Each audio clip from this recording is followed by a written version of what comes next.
welcome back to another episode of our podcast. In the last episode, we were discussing our initial training, really, all about what we did at university and before that. And today we're going to talk a little bit about what we do now in our careers, how it's led to us pursuing, well, something quite different to what you might expect for classical musicians, and what we've been doing so far together. So, Steph, tell us a bit more about that. Hello, yes.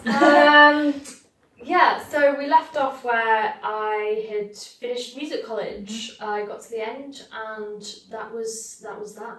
I left, and to be honest, I had absolutely no idea what I wanted to do. I'd had a huge life event. Unfortunately, my dad had passed 2 weeks before my final recital. And so that kind of coincided really with this massive life event happening alongside graduating. It really broke me out of the bubble. So we talked about the bubble last time. And when I went home to plan things and do all the things that you have to do, I was not in the music college bubble anymore. And I came back and I managed to just get through my final things, but really I was out of the bubble. I was in the real world by that point. And it was a really sharp awakening. I have to say it was like being dunked in cold water. But then also there are a lot of health benefits to being dunked in cold water. People die in ice. So I think for me, I maybe sort of think about, well, do I really want to do recitals? Do I really want to walk into sterile rooms? I'd done a few different concerts outside of college, and to be honest, even though I'd played really well, I'd done all the things that I was supposed to do, it was just leading up to it, it was a nerve-wracking experience. I would have such anxiety, the dreams would be unbelievable leading up to some kind of performance or recital. It was such extreme fear, and I'd do the performance, and then afterwards you'd always get some horrid little comment from someone that just really, I don't know, just really put a damper on it. And I just thought, I put all this time and effort in, and that's what I get. And I started to realise that really, well, two things. First of all, that I don't think that's the kind of performance for me. I obviously don't thrive on it. So I knew that I needed to find what made me thrive. So that was one thing that I really knew that I needed to do. And the other was more about myself, like, clearly I'm getting my confidence and gratification from other people. And that was also another big thing that came maybe a little bit later, but that was my starting to understand that I need to work out how I develop my own confidence within myself so that I don't care when somebody makes that little comment, because we've all been there. No matter what you do, whether it's music or not, we've all had the colleague or that person say the thing that's really stuck with us, and we still remember those words and how they were delivered, and the feeling is so visceral. And so those were my things. So I left college. I was really fortunate. During college I worked at the Bridgewater Hall in Manchester as a steward. Loved it. I saw so many free concerts. I got paid to sit in and watch all these concerts, so it was great. I loved it. The people, the staff, they were brilliant. We were all a really good group of friends. They were, just amazing people. And I went into a job in marketing there. I was doing an office job, and it was a good job, really nice, lovely people. But I just thought, I can't sit in an office. I have to sit at a desk all day. And so I decided to move back to Hull. And sort of by maybe nearly a year after graduating, I was going home a lot, and then I took the plunge and moved back in with my mum. I'm very fortunate to be able to do that. Not many people can. I just decided to do that, and I didn't really know what I was doing. So yeah, my mum was sort of like, don't move home, don't move home. I think she thought that I would have better opportunities being in Manchester. It wasn't that she didn't want me at home, but so that was what I did. I worked a few jobs. So I worked as a front of house manager. Right. So I got that job pretty quickly. That was really long hours, really hard work, and it just really burnt me out. So I left there after a year. I had a few gigs every now and then, wedding gigs, but nothing much. And then I worked at Hull University Union as a campaigns and democracy coordinator, which was strangely a really, really good introduction into working in a democratic work environment, which is very different. Your voice is very much counted, and we're led by the presidents who are elected by the student body. But also we're a charity, so it's a really unique organisation. So we had lots of boards and trustees, and I started to understand a lot more about how the charitable sector works, which leads into the future of what I do now, which is more funding based. So understanding how, in a very intimate way, how these processes work and who has the power and where, and reading applications. So that was great. I had a wonderful team there as well. But I built up my gig work, built my weddings, which I talked about was maybe a slightly negative thing from music college. It was, oh well, you could just put weddings, as if it was like a given up. You've given up on But actually, I really came to enjoy and love them. People were really positive. They love your music. I play lots of covers of pop songs. People know the songs. They seem really easy compared to learning Hindemith and Foray and you know, all these really complex pieces of music, and I kind of really just enjoy playing them. Because you can really get into it, and I sing the song in my head as I'm going along, so I feel like I have this really nice experience. I can zone out at a wedding and an hour's gone, and I'm like, oh, I'm done. Oh, cool. Pack up my stuff, see you later. So it's really interesting here you talk about how you went off and did other jobs completely unrelated, not performing, not even really thinking about performing, keeping your hand in almost, and then that becoming your kind of main career focus. So was that a conscious decision that you then went towards the wedding work, or is it something that just more evolved, do you think? I think I didn't know what I wanted to do, and I just booked weddings because they were quite easy to do, I think. I mean, they're not, they are and they're not. There's a lot of stuff behind it. There's a lot of things that go on in the background in terms of prep and admin. But I just found that I didn't want to do classical, which didn't leave many options as a classically trained player as to what I could do. And I didn't want to do orchestral because I find it really stressful, and it's, as I discussed in the last episode, it's really not, I just really struggle. I really struggle, and I still do, and maybe if I did it a million times, then great, but it's really hard to get a professional position or even to get any paid orchestral work. It just doesn't happen. So in terms of, is that a practicality? Why I did weddings really was because it pays well and it's fairly regular. Once you build that up, it's reliable work. So it was partly to do with the music that you wanted to pursue. Do you think also, having you talked about working in offices and marketing things, did you ever come to the realisation that actually you would prefer working more independently and you wanted to be more in charge of what you wanted to do? Because actually that was something that took me a long time to understand. I think I struggled. I actually was really fortunate. I always had really nice bosses.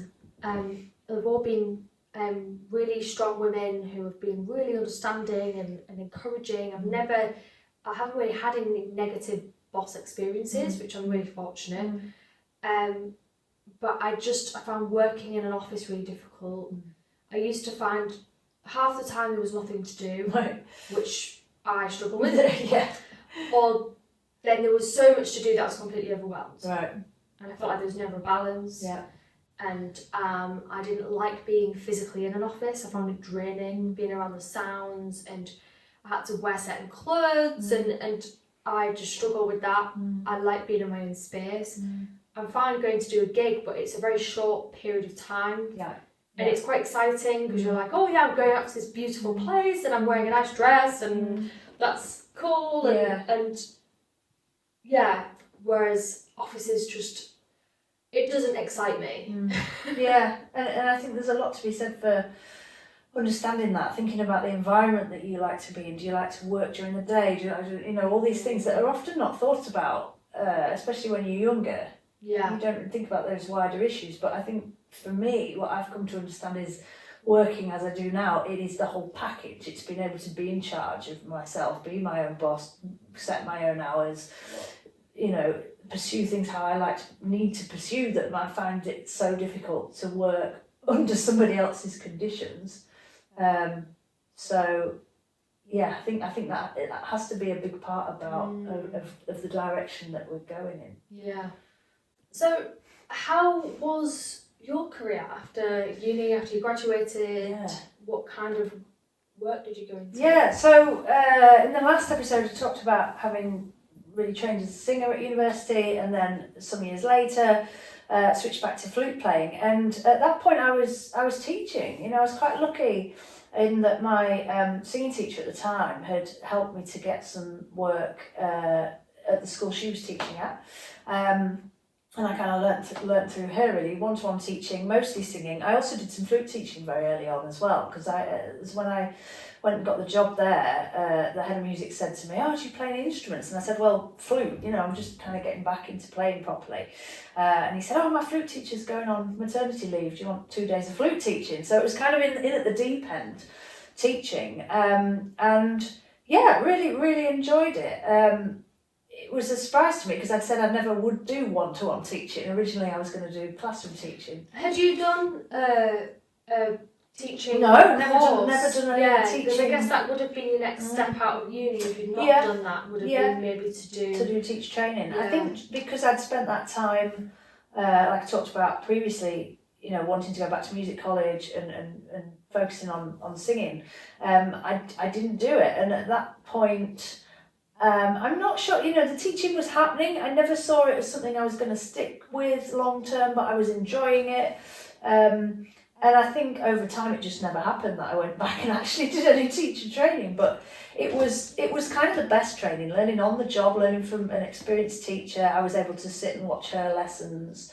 And my teaching style was very much born of what she did on the singing side anyway. The flute side, I think I just developed myself, and I talked last time as well about how I was still very much learning to up my level of skill as a player. So that was something I was doing alongside teaching. So yeah, I ended up teaching in schools for a very long time, for over 10 years. Wow, so that was as a Perry teacher? Yeah, as a Perry teacher, doing all sorts of things, one-to-one teaching mostly. I did some theory classes as well, doing group stuff, and it was so interesting listening to you say about doing different jobs and how you kind of realised that, oh, maybe doing this for myself would work better, because although I enjoyed being in schools, I found I was always the one that was coming up with different ideas. So I was the one that was saying, oh, wouldn't it be great if we had this class for the students, or wouldn't it be great if they had this opportunity? And I was taking the initiative on that and developing these things, often without a lot of support actually from the school. And it's only looking back that should have really taught me that maybe I'd be better off doing it for myself. Yeah, in a private teaching way? In a private teaching way, or just working more for myself, because I think I did get quite frustrated at being in an institution where I couldn't make decisions for myself so much. Yeah, there's a lot of red tape when Yeah. it comes to anything that is a big institution. Yeah. There's lots of people to ask permissions of, and and there's good reasons for that, but also it can be really frustrating. It did feel when you just want to set up a flute class or Yeah, a little exactly. choir, and Yeah. it's an hour Yeah. after school, and it It's shouldn't not be all difficult, that- it's not all that but easy it's not nowadays. easy. Yeah. So I think that took me a long time to realise, longer than it should. And at the same time, I still wanted to play. I couldn't understand teachers who didn't want to perform and play to some capacity. You know, in my mind, I'm teaching a performance art. So I was then playing the flute more. I was trying to get classical gigs. I'd never even thought to play other styles of music, although I've loved other styles of music. You know, I'm a rock girl at heart, but I'd never realised that you could do that. You know, it sounds bizarre now, but it just never occurred to me. So, You know what? I was exactly the same. Yeah. I was a jazz fanatic. When I lived in Manchester, I went to loads of gigs. All I really listened to was jazz. Funnily enough, even though I was studying classical, but I mean maybe that's normal because you're studying something, so Yeah. you need something different in your free time. I just loved a different type of music, but I just didn't see how the harp would ever Yeah. work in that, so I Yeah. just didn't really consider it. And all the jazz harp stuff wasn't really, it wasn't that great, or not that I maybe enjoyed or liked, or I just didn't see how I could play it. It just seemed very, I don't know about this. And if you've never been encouraged to try that or exposed to it in a way that means you can approach it, you just don't consider it, do you really? And often you don't have a teacher in that because it's quite niche. It's quite niche. Using an instrument in a different context is very niche, and it's usually only a very few people who are doing it, and it's hard to find those people. And so I imagine there's not many rock flute teachers. Exactly. Yeah. The same as there's not many jazz harp teachers. And So at that point I wasn't doing it. I was still trying to pursue doing classical recitals, which is hard. It's hard to find those opportunities. You're often not paid or paid for it. Exactly. So it was teaching, and that's fine. But I still wanted to do other things, and I think over time, I then did discover other things. So I explored jazz flute a little bit for a while. Kind of never clicked, a bit like you're saying about the jazz harp thing. It never really clicked, but it was starting to make me go, there are other things to try. That then led me to what we call extended techniques on the flute. So singing and playing, flutter tonguing, so strange sounds, but still in a kind of classical context. So that was kind of fun. And then I remember going on a workshop one day and seeing somebody do some beatboxing. And that really grabbed me. I was like, wow, that's really cool. I have no idea how you do it, but it was really cool. And that was, I think, the first time that I went, I'm going to try something different, and became a bit obsessive with learning how to do it. And I think it was really that led me to then go down the YouTube thing. This is 8-9 years ago now. Just putting a little bit out there and playing around with it a little bit. Yeah, because YouTubing wasn't, it was a thing, but it wasn't as big as it is now. No. It definitely wasn't. No, I remember speaking to colleagues. People weren't doing jobs as YouTubers No. then. And I remember speaking to colleagues and saying, I'm doing some covers, some arrangements of these things, and them going, well, how does that work? It's surely you can't do that. It's copyright. And, there was all these, you can't do that because there are all these problems with it. And I'd done a bit of research, I found other musicians that had kind of done it. I didn't see that as a potential career development. It was just something I was doing for the fun of it, really. Was audience a potential driver? Was that a consideration, or was it just a space for you to? I think it was just a space to explore and try and get used to putting things out there. But I didn't do it consistently. It was just a little bit here and there when I had the time. It was, and that went on for a good few years in that way. But now I look back and I think that really, if I hadn't have tried those things, I wouldn't be doing all the things I'm doing now, because that built up not only the ability to do other things, but the confidence in putting myself out there. And it was a very slow progression, but yeah, it was fun. I felt like I'd finally found something that was fun to do, right? And I didn't see it as a chore or I must do it like this. It was a complete break away from this is how it's done. Which I guess up until now is only really a childhood that it was something for you. And then becoming a teacher, of course. Because it is for you, but it's not in the same way. It's as soon as you start teaching, it goes away from you onto your students. And I think that was me trying to get back to why am I doing this? Yeah, what drives you? Yeah, and what do I enjoy? And I guess moving away from it being work, but again back to being a hobby and something that you enjoy and thrive and I guess that's what more do you want in life, to just enjoy stuff. Well, exactly.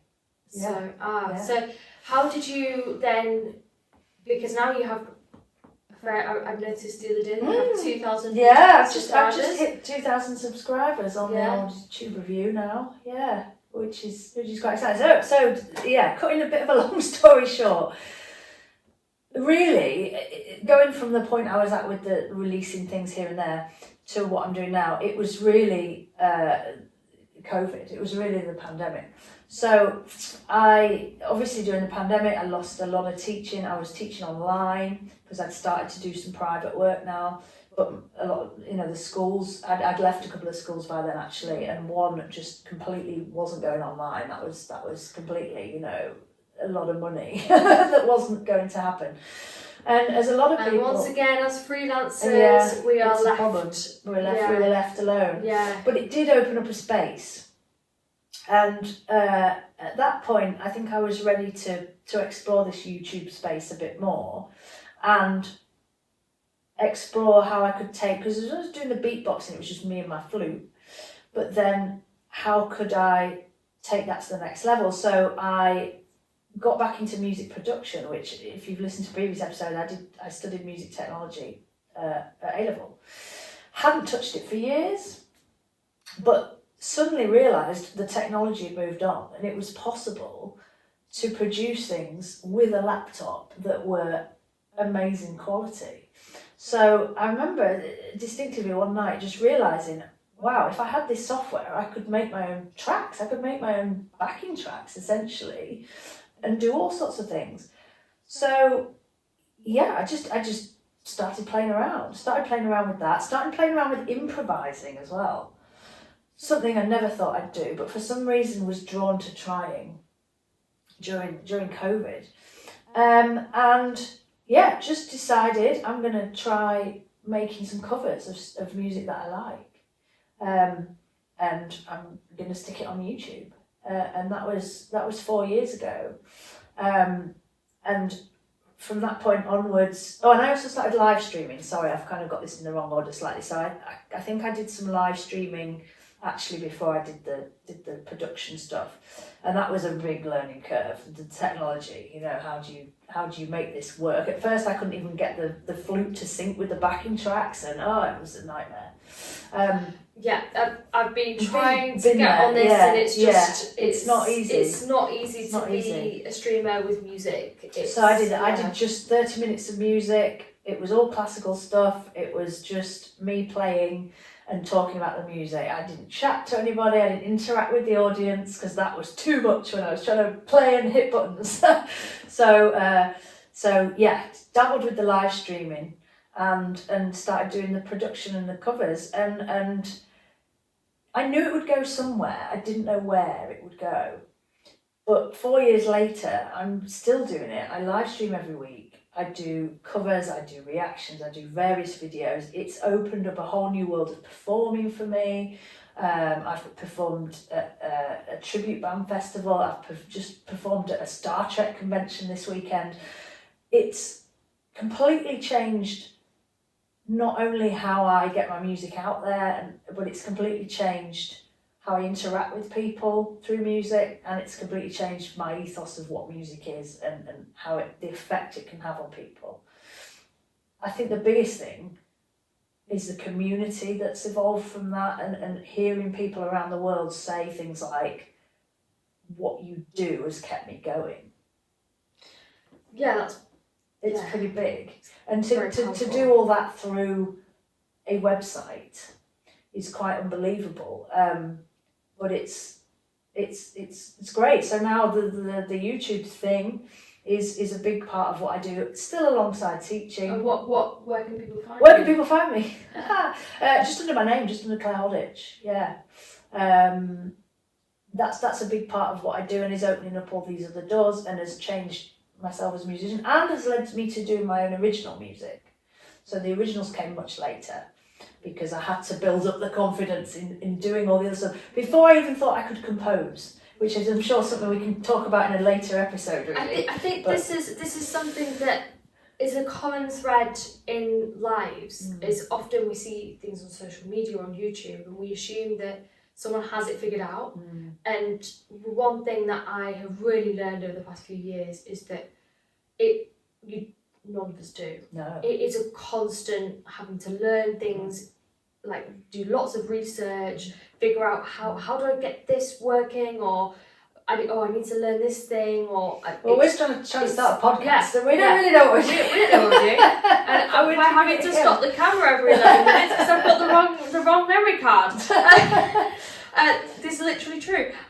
So it's kind of, I think sometimes on the outside it looks like people know what they're doing, but often it is a case of gradually building things. And I think once you understand that and don't put as much pressure on yourself, it can be more of an enjoyable process, and enjoying the unknown. Well, enjoying the process. And enjoying that, I didn't know that thing, but now I do. Yeah. Oh, cool. Yeah. And trying to get that.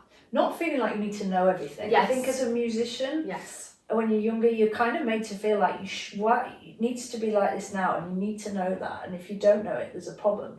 Whereas now, and I think you'll agree with this completely, once you put yourself out there and you step into that space of, I'm going to try things, I don't know where it's going, I don't know what I'm doing, you learn that that's the best way to be.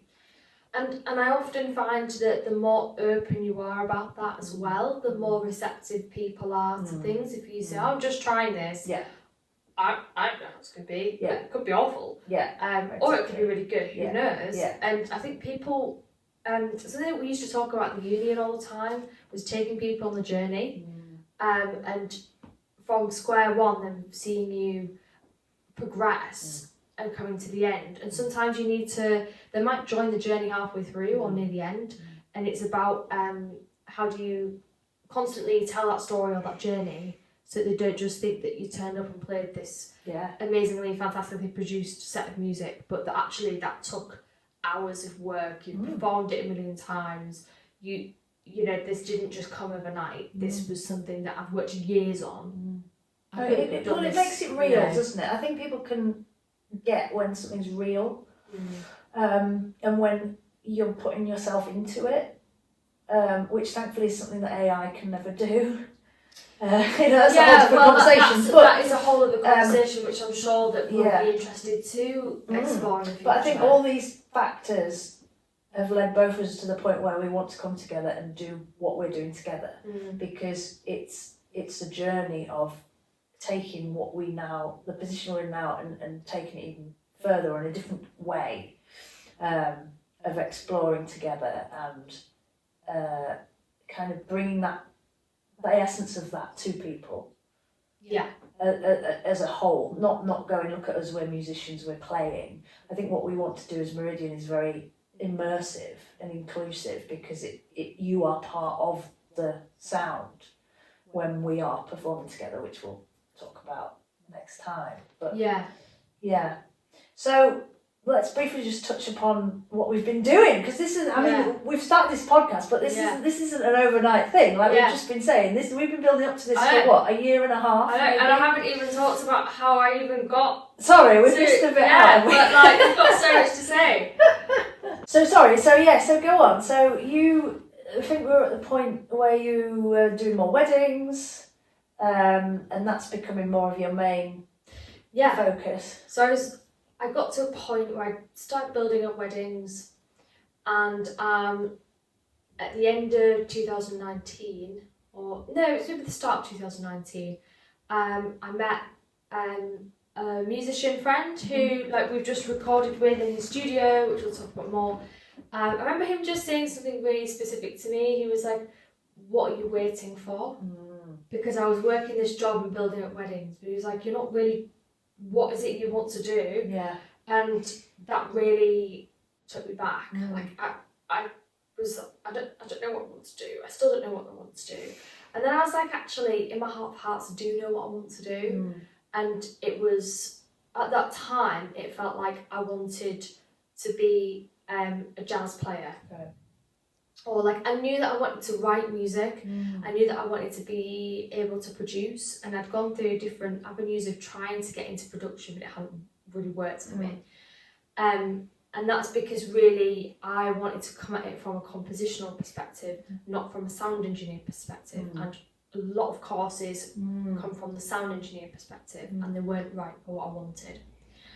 Anyway, so I ended up deciding to do a master's because I was working at the University of Hull, and I decided, right, I'm going to go and do a master's. I'm going to part-time work with weddings, and then I'm going to just explore jazz on the harp, and that's what I'm going to write about. And so I went into that, and I remember my poor supervisor in my first session, he's like, "Oh, what do you want to do?" And I just burst into tears. I just burst into tears. I'm like, "Oh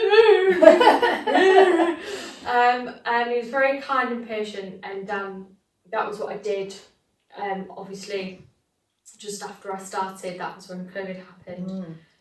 It was a huge time of, I guess I spent most of that master's, I did it over 2 years. I spent most of that master's essentially deprogramming my classical brain. And I had a teacher, Amanda Whiting, who is a jazz harpist who is doing great stuff. And she was phenomenal with me. She's so positive, and we've had quite a lot of similar life experiences. She did the whole classical thing and then went to jazz, and I think I learned a lot of fundamentals. So when I talked about learning the beat, that was what she'd really hammer in. Like, you need to internalize the beat. Your rhythm is just everywhere, and you can't play with a band like that. You can't do that, or you can't perform like that. You need to be able to, to improvise, which is what I wanted to do. I wanted to be all free and creative. You need to be able to understand rhythm so that you can not only play in time, but then also when you want to pull it around, you have the ability to do that, and it's intentional. Which Stephanie's now very good at, I have to say. You are very good at it. So I spent a lot of time deprogramming my brain, and what, and she was going about playing 1 or 2 notes, and what's the intention with those 2 notes? And you could improvise a whole line with 1 note, and you just change the rhythm and the way that you play that string, and each thing could be totally different, and you can say something very different with next to nothing. And that for me was just mind-blowing. It was sort of, and it shouldn't be mind-blowing, but in a way it really was. And having someone speak in that way about music was so inspirational. So by the end of my masters, I decided to write an album of songs. So there was some improvised instrumental harp stuff, and some of it was singing, which again was quite mad because I didn't really sing at that point. I'd stopped going to choirs. I was very detached from music really at that point in my life. So that was from 25. Right. I think that was when I was 25 when I started my masters. I was very lost. I was very lost. I was a lost. But isn't that interesting? We've both kind of gone through. We've had to explore lots of different things, and go through those to actually find what we want to do. I think any artist does. This is what people don't understand. You said briefly about, it doesn't come overnight. It actually takes a lot of finding things that you don't want to do before you know what you want to do. Yeah, and I think the whole process, I felt like, they talk about a lot in therapy where you have to, it's almost like you if you're made up of lots of things, you're having to undo all of these things. You're having to unpick a lot of habits, thoughts, misconceptions. Some things are maybe based on hearsay or something that someone said to you, but there's actually not really much factual basis behind it, and unpick everything and then rebuild. And it is like starting again. I distinctly remember that moment when I put stuff out properly on YouTube. I had to forget about what people thought. I had to not think about how it was going to be received and just put it out there and be happy with what I'd done and not be interested in what people said or thought or did, which was a complete flip from how I was before, being so self-conscious about how it was going to be perceived and it must be this and it must be that.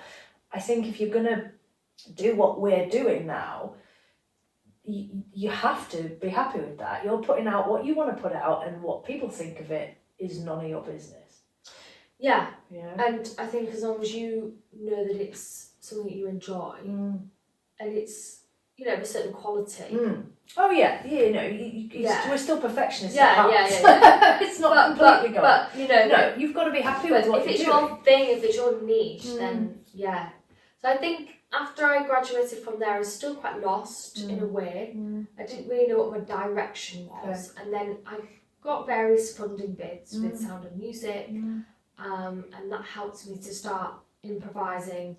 And then I don't know, I started going more into an ambient world. And I think my thoughts were starting to go in that direction. Like, I liked to improvise, but I felt like jazz was or the way that I was playing it felt quite restricted in some ways. I also didn't have people to play with. It's really hard to get a regular band if you can't pay people. It just didn't feel... I think I will go back to writing songs and singing, but right now you can't do everything. I'm busy with weddings, and so right now I'm exploring more of the production side of things, Ableton. How do I create music that is meaningful to me and that I really enjoy, explore sounds, but also I really started getting into immersive experiences. That started to become a real thing for me. I did a few different gigs with videos or in different settings, and that became to me more of a priority than the music. Right. And that's what it's starting to become to me, is what is the experience that people are having when they come to watch. And it's all quite linked. And so at some point, hopefully, I'll start working on projections, because I'd like to integrate that. Yeah. And for a while, it felt strange because I was moving away from playing the harp as much, so I've probably played it less in the past year than I ever have. But I've spent a lot of time in Ableton creating sounds and exploring, and it's decoding from the harp is everything to becoming a musician. Actually. Yes, exactly. Yeah. And so that's where I was starting to get to, and then we met. I mean, we'd already met, but we sort of knew each other as professionals in the area, but we hadn't really chatted that much. But we'd said, we should do something at some point, because I was starting to move into jazz harpy stuff, and you did your beatbox flute, and we were like, could do something cool with that. Yeah, it was interesting. I don't know, there was something made me say that to you. Let's do something, and then I think it was you that suggested something along the meditative kind of ambient line. Yeah, I think we finally got together, because that was quite a long time beforehand. And we finally got together, and there was a funding bid up, and I sort of thought, maybe we could go for this. Let's meet up for a coffee and have a chat. And I think we just both got onto the we realised that at the same time we'd completely changed our viewpoint on performance and what we wanted to do. And I didn't really want to do classical or jazz, I wanted to do ambient.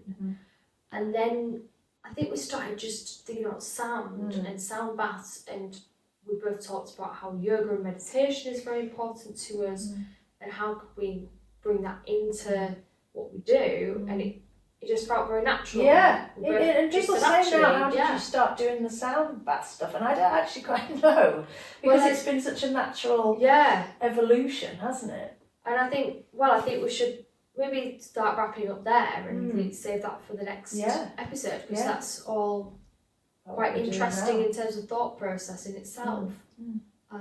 But yeah, you can find us on social media. Oh, you should just say actually that Steph has released some things that you've done yourself, haven't you? Yeah, if you're interested in finding that, where's the best place to go for that? You can go to Stephanie Halsey Music. That is my Facebook and Instagram. I have got a TikTok, but I don't put anything on there. I'm really good with my wedding stuff on TikTok, but there's just really so much I'm already dealing with like 2 profiles on 3 platforms, and then we've added in the Meridian stuff. And whoa! I'm like, oh my god! Like, your music is that, if people want to hear what you've done. I think the main place you can hear stuff is SoundCloud. Right. But it's none of it's perfect. But I guess that's the point, isn't it? That it's just things that I'm working on, because I'm actually working on a big development bid at the moment, which isn't really performance based. It is about learning, which I'm very fortunate to have received from the Arts Council. Thank you. So you can find it at Stephanie Halsey Music, and then our channels are at Meridian Music Sound, which is Facebook, Instagram, and our website is www.meridianmusic.co.uk. That's it. And you can see what we're up to and our upcoming performances and sound baths. Yeah, that's the one. Great, thank you.